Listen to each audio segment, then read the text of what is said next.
బాలరాజు, నువ్వు నాకు నచ్చావు. అవకాశం ఉన్నా నా కూతురికి నిజం చెప్పకుండా దాచావు చూడు, అందుకు నచ్చావు. తప్పు చేశానని నిజాన్ని ఒప్పుకుని నా కూతురు ప్రేమను గెలిచావు, అందుకు నచ్చావు.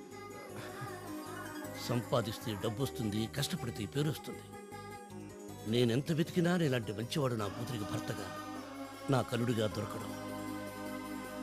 బాలరాజు,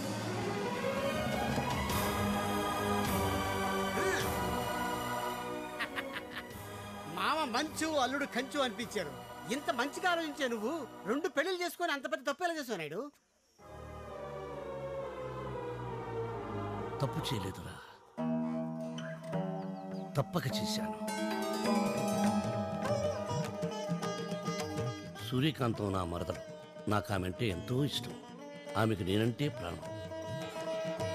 మా ఇద్దరిని పెళ్లితో ఒకటి చేశాడు మా మామయ్య. ఉద్యోగం కోసం హైదరాబాద్ వచ్చాను. ప్రియంవద ఎక్స్పోర్ట్ అండ్ ఇంపోర్ట్ కంపెనీలో ఉద్యోగం వచ్చింది. ఎంతో కష్టపడి పనిచేసేవాడిని.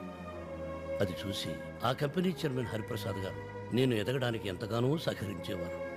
ఆయనకు ఒక్కగానొక్క కూతురు ప్రియంవద. ఆమెంటే ఆయనకు ప్రాణం.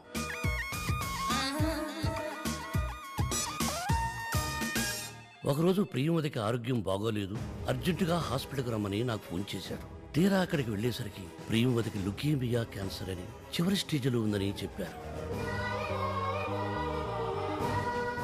ఎప్పుడూ సంతోషంగా ఉండే ప్రియంవదకి సడన్ గా అలాంటి వ్యాధి రావడం నాకు షాక్ అయింది. హరిప్రసాద్ గారు నా దగ్గరకు వచ్చి ప్రియంవద ఎప్పటి నుంచో నన్ను ప్రేమిస్తుందని, నన్నే పెళ్లి చేసుకోవాలని ఆశపడిందని చెప్పారు.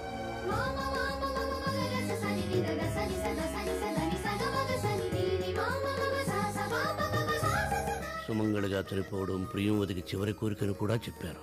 సార్, నాకు ఇదివరకే పెళ్ళయింది. సూర్యకాంతంని మోసం చేయలేదని ఎంతగానో చెప్పారు. దానికి హరిప్రసాద్ గారు, నీ భార్యని నువ్వేం మోసం చేయొద్దు, నా కూతురికి సుమంగళిగా పోయి అదృష్టాన్ని కలుగు చేయమని బ్రతిమలాడారు. నాకు జీవితం రెండూ ఇచ్చిన మనిషి అంతగా ప్రాధేయపడుతుంటే విధిలేని పరిస్థితుల్లో ప్రియంవద మెడలో తాళి కట్టాను. తాళి కట్టాక తెలిసింది హాస్పిటల్లో రిపోర్ట్లు మారిపోయాయని, ప్రియంవదకి క్యాన్సర్ లేదని. తన కూతురు బ్రతికినందుకు సంతోషపడాలో లేక ఆమె ఆఖరి కోరిక తీర్చడంలో తన తొందరపాటు వల్ల జరిగిన అనర్థానికి బాధపడాలో తెలియని హరిప్రసాద్ గారు హార్ట్అటాక్తో చనిపోయారు. అలా అనుకోకుండా నా జీవితంలోకి 2 భార్యలు వచ్చారు. తీయటి కష్టాలతో నా జీవితం సాగిపోతుంది. కాంతం గురించి ప్రియకు చెప్పేద్దామంటే తనకున్న హై ఎమోషన్స్తో ఏ ఉపద్రవం తెస్తుందోనని భయం వేసింది.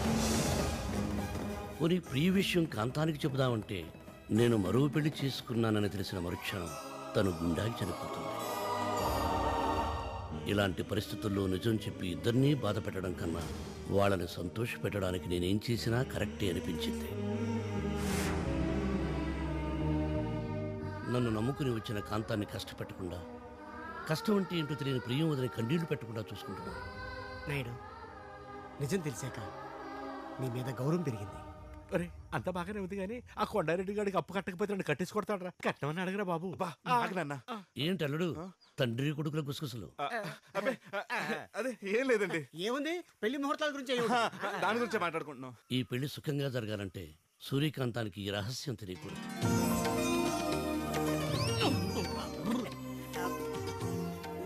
చూడండి, త్వరగా చూడండి పంతులు గారు, అసలే నాకు నిద్ర వచ్చేస్తుంది. నువ్వు కాసేపు రెస్ట్ తీసుకో మమ్మీ. Thank you.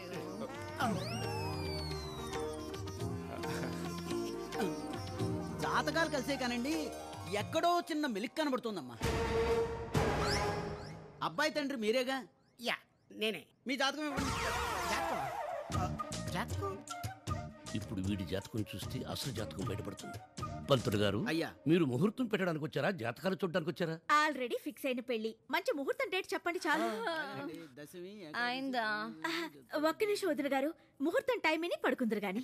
ఎప్పుడైనా పర్వాలేదు, డ్రై డే కాకపోతే చాలు. డ్రై డేనా? అది డ్రై డే కదండి, ఫ్రైడే. ఫ్రైడే ఎందుకు అంటే వద్దంటున్నారు? ఫ్రైడే అమ్మ ఉపవాసం చేస్తుంది. ఓ, అమ్మాయి పెళ్లింట్లోకి యమగండం ప్రవేశించింది. అమ్మ నాన్నోయ్, నా కొడుకు పెళ్లి ముహూర్తం పెట్టే టైంకి కరెక్ట్ గా వచ్చేసారన్నమాట. సంతోషం. ఎవరైనా నా కొడుకు పెళ్లి ముహూర్తం అంటున్నారు? అది మా నాన్న. ఒక్క నిమిషం. నాన్న, మరి మీరు? అంటే నేను కన్న తండ్రిని, ఆయన పెంచిన తండ్రి. ఆడికి పెద్ద నాన్న, నా కన్నయ్య నీకు బావ. నాన్న అసలు నువ్వు ఎందుకు వచ్చావు ఇక్కడికి? నా కొడుకు పెళ్లి ముహూర్తం పెడుతుంటే నేను కాక మన ఊరు సర్పంచ్ వస్తాడేమిట్రా? నాయుడు గారు, మనం అనుకున్నట్టు అన్ని జరిగిపోతున్నాయి. అదేంటి మీరు తెలిసినట్టు మాట్లాడుతున్నారు? ఆయనకి మీరు ముందే తెలుసా? అబ్బా, నీకు అన్ని డౌట్సే. నేను పెళ్లి కూతురు తండ్రిని. ఆ మాత్రం నా గురించి వివరాలు తెలుసుకోకుండా ఉంటారా? మీరు కూర్చోండి. అమ్మాయి, మనం నేను చూసినప్పటికీ ఇప్పటికి చాలా తేడా ఉందమ్మా. ఇప్పుడు నీ మొహంలో పెళ్లి కళ కొట్టొచ్చినట్టు కనపడుతుంది. మా అమ్మ. అమ్మా, నమస్కారం అమ్మా. ఇదేంటి మళ్ళీ మొన్న అంటున్నారు? నీ డౌట్ ఆపవే. ముందు పెళ్లి డేట్ గురించి ఆలోచించు. పంతులు, అయ్యా. డేట్ ఫిక్స్ చేయి తొందరగా. ఈ జాతకానికి ఒకే ఒక డేట్ కుదిరింది. డిసెంబర్ 11 ఉదయం 11 గంటలకి దివ్యమైన ముహూర్తం. ఆ డేట్ కన్ఫర్మ్ చేయండి పంతులు. ఆ రోజు డ్రై డే ఏం కాదు కదా? ఫ్రైడే ఏమీ కాదు, నీ ఉపవాసానికి డోకా ఏమీ లేదు. ఓకే, అయితే వెళ్దాం మొదలు. ఉండండి, నోరు తీపి చేసుకుని వెళ్దురు గాని. వదిన గారు, మీరేం తీసుకుంటారు? నాకైతే ఓ లార్జ్ చాలు. అయిపోయాను. లార్జ్ అంటే? ఆ లాడ్జ్ అంటే ఆ జూమాని జిమ్జింబరాయని సదస్సు నడేస్తే కొద్దిగా నాన్న, నువ్వు చైనీస్ భాషలో చెప్తే అత్తయ్య గారికి ఏం అర్థం అవుతుంది? ఏం లేదంటే జీడిపప్పు వేసి కాస్త పాయసం తెమ్మంటున్నారు. అమ్మా, నాకు షుగర్ లెస్. విఏడిఏ వడా వడా. అదే వడపల్లి. నువ్వు వెళ్ళి స్వీట్స్ పట్ల. అది వడ కాదండి, వడపళని అని చెన్నైలో ఆయన ఫ్రెండ్. పట్టుకుంటే వదలడు, వదిలితే పట్టుకోడు. ఏం పట్టుకుంటాడు? నువ్వు వెళ్ళి తొందరగా పట్టరావే. నేను బాత్రూమ్. మాత్రమా వస్తుంది వెళ్ళండి. నేను వెళ్తాను. నువ్వు ఎక్కడికి నీ అమ్మ కడుపు మాడా. ఆల్రెడీ ఇద్దరు ఉన్నారు. నువ్వు వెళ్ళావు అనుకో, మూడో దాని అవుతావు. నేను సింగిల్ ని, ఇక్కడే ఉండు. సరే.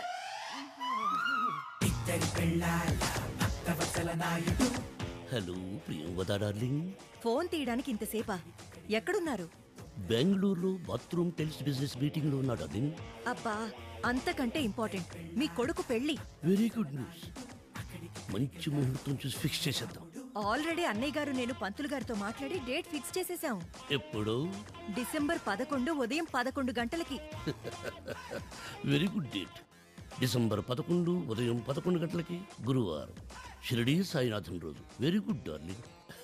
డిసెంబర్ 11 ఉదయం 11 గంటలకి దివ్యమైన ముహూర్తం. ఈ డేట్ అన్నావు? బా, డిసెంబర్ 11 ఉదయం 11 గంటలకి. ఏమండి, ఏమైందండి? ఏమైందండి? కర్మగ్రహచారం అన్ని ఒకేసారి వస్తాయి. కడుపు నొప్పి, తలనొప్పి, జలుబు. ఇప్పుడే టెంపరేచర్ కూడా ఎక్కువైపోయింది. అదేంటి? ఆ పంతులకి వేరే ముహూర్తం ఏమీ దొరకలేదా? వాళ్ళిద్దరి జాతకాలకి అదొక్కటే డేటు టైము కుదిరిందంట. ఆ తర్వాత సంవత్సరం వరకు ముహూర్తాలే లేవంట. ప్రియం వదా, ఆ పంతులు శ్రాద్ధానికి కరెక్ట్ గా ముహూర్తం పెట్టుకున్నాడు. ఏంటండి ఏం మాటలవి? వేరే కూడా. మీరు తొందరగా రండి, అలాగే చాలా పనులున్నాయి ఇక్కడ. వచ్చేస్తా, తొందరగానే వచ్చేస్తా. మాయా, ఓ, ఓ, ఓ. షాపింగ్కి వెళ్ళాలి, తొందరగా రా.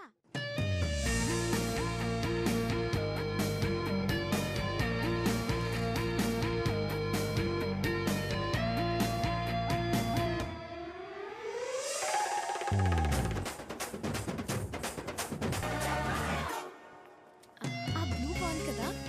ఈ సూట్ మీకు చాలా బాగుంటుంది. నేను ఏ డ్రెస్ వేసినా బాగుంటుంది. ఎలా ఉంది? గాలి బక్కల బ్యాండ్ బాగుంటుంది. ఒరే బాలరాజు, ఏంటి మమ్మీ? ఇదైతే ఎలా ఉంటుందిరా? అది శృతి కత్తయ్య. అయ్యో వద్దు. మమ్మీ, తన బట్టలు తను సెలెక్ట్ చేసుకుంటుంది, నీ బట్టలను సెలెక్ట్ చేసుకో. ఈ చెట్టు చూడు, కొంచెం గాలి తగులుతుంది. ఛీ, ఉండు. మమ్మీ, నాన్న తీసుకున్న పక్క షాప్ ఏదైనా పట్టు చీరలు సెలెక్ట్ చేస్తా ఉండండి. ఈ లోపల మేము వస్తాం. అవును, ఏమంటారు? వచ్చేస్తాం.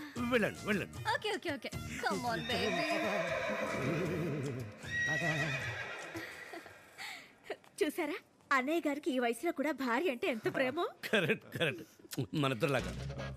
ఇదొక్కటి నటనకి నిజానికి తేడా తెలియదు. ఏంటి మాయా? అదే, ఆ బట్టలు బాగున్నాయి అంటున్నా. ఇక్కడున్నారా? రే బాలరాజు, నేను వచ్చా. నేను చచ్చా. నాన్న, అదే పెద్దనాన్న. అమ్మా, మీరు ఇక్కడే ఉన్నారా? నమస్కారం అమ్మా. నమస్కారం. మా ఏంటి మా ఇంకెంతసేపు? కంగారేంటి, ఉండ్రా. బా, యుద్ధానికి వెళ్ళినా స్ట్రెయిన్ అవ్వమేమో కానీ లేడీస్తో షాపింగ్కి వస్తే దిమాగ్ ఖరాబ్ అయిపోతుంది. సర్లే కానీ నువ్వు పద. ఇవెవరికండి? మా ఆయనకేనండి. పర్సనాలిటీ చిన్నదైనా కానీ బావగారు పాదాలు పెద్దవి అన్నమాట. ఆ, ఆయన మీకు ఫేస్బుక్లో తగిలాడండి. ఏమంటున్నారండి మీరు? అదే మీ ఫేస్కి అతని ఫేస్ సూట్ అవ్వలేదని. ఆయనకే ఆయన ఫేసు పర్సనాలిటీ అన్ని బాగానే ఉంటాయి. ప్రేమ గుడ్డిదన్నారు కానీ మరి ఇంత. అరే బాలరాజు, ఇక్కడ పెళ్లి కుదిరిపోయింది. వీళ్ళు ఇచ్చే డబ్బులతో ఇక్కడ బట్టలు కొట్టవేరా? అక్కడ సర్పంచ్కి డబ్బులు ఇచ్చేది ఎవరంతా? సర్పంచ్ ఏంటి డబ్బులేంటి అల్లుడు గారు? ఏ లేదు అత్తయ్య, హీరో మంచి విష్ణు కొన్ని గ్రామాలు దత్తత తీసుకున్నాడు కదా, తన ఇన్స్పిరేషన్ తో నేను కూడా మా గ్రామాన్ని దత్తత తీసుకున్నాను. ఆ డెవలప్మెంట్ కోసం డబ్బు కావాలి కదా, అందుకని పద, పద, పద, పద. నాన్న, ATM కింద ఉంది, డ్రా చేసేస్తాను, పద, పంపించేస్తాను. రా నువ్వు. తీసుకో, ఏం కావాలంటే తీసుకో. జీన్స్, లెగ్గింగ్, చెడ్డింగ్, మిట్టింగ్. నాయుడు ఉన్నాడు కదా డబ్బులు ఇవ్వడానికి. ఇదిగో ఇది తీసుకో, హాఫ్ ఎక్స్పోజింగ్ బాగుంటుంది. How sweet. Once more. So sweet. మనం ఇప్పుడు దిగుతున్నాం, వాళ్ళు అటు ఎక్కుతున్నారు. మరి ఏమన్నా కరెంట్ పెట్లో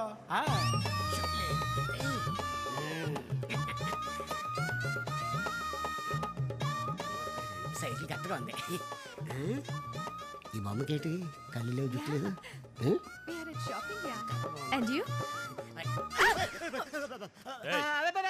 నేనేం చేయలేదు, కావాలంటే ఇవి అడగండి. అల్లేజీ అల్లేజీ అల్లేజీ అల్లేజీ. మన వాళ్ళు ఎటు వెళ్ళిపోయారు? బావగారు మీరు ఇక్కడే ఉన్నారా? బిజినెస్ పని మీద బెంగళూరులో ఉన్నారని సిస్టర్ చెప్పారు. అరే బాలరాజు, ఈ కరెంట్ పెట్లు మరి గమ్మత్తుగా ఉన్నాయిరా. ఒక్కసారి ఎక్కుతారా? బాబా బాబా నాన్న, ఇది తిరునాళ్ళలో రంగులు రావటం కాదు, ఎక్కి దిగటానికి. పద సరేరా, ఇంకొకసారి ఎక్కుతాను. ఇస్మాయిల్ గడు బుక్ అయిపోయాడు.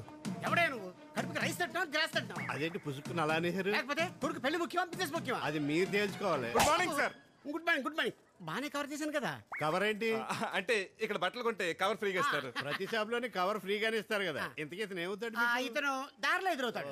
నాకు షాప్ లో ఎదురయ్యాడు. Nice nice. మీ నాన్నకి డ్రెస్ ఎలా ఉంటుందిరా? చండాలంగా ఉంటది. మరి నా డ్రెస్ ఎలా ఉంది? కంట్రోల్. అదేంటది మీరు అలా పడిపోతున్నారు? ఎందుకే ఈవిడెవరు? ఈడికి అమ్మ. మరి మిమ్మల్ని ఇతను నాన్న అంటదేటి? అంటే సిస్టర్ సిస్టర్ సిస్టరా? అది ఎలాగా? కూతురికి తండ్రి ఏమవుతాడు? ఫాదర్. అన్నకి చెల్లి ఏమవుద్ది? బెహన్. బజరంగి భాయ్జాన్, సల్మాన్ ఖాన్. నాన్న పక్క షాప్ లో అండర్ వేల్ బాగున్నాయంట, వెళ్ళి కొనుక్కోండి. అమ్మ తీసుకెళ్ళు. Come on, darling. ఏంటి ఎంత కన్ఫ్యూజన్ గా ఉంది? బీపీ టాబ్లెట్లు అని తెచ్చుకోలేదు. బావగారు, నాయుడు బావగారు. ఏమండి బావగారు? ఆగండి ఆగండి, అన్న చెల్లెలు కలిసి వెళ్తుంటే ఆపుతారేంటి? సీరియల్ మధ్యలో యాడ్లకు నువ్వెవడవయ్యా? నేను చెప్తా, వీడు నా కొడుకు. మరి మా నాయుడు బావగారు డాడీ అన్నా? ఇప్పుడు నన్ను కొడుకు అన్నాడు కదా. ఏంటయ్యి కన్ఫ్యూజన్? కథ ఎలాంటిది? ఒక సీన్ కింద కన్ఫ్యూజ్ అయితే ఎలా? ఇంకా చూడాల్సిన సినిమా చాలా ఉంది. నువ్వు పద పద పద.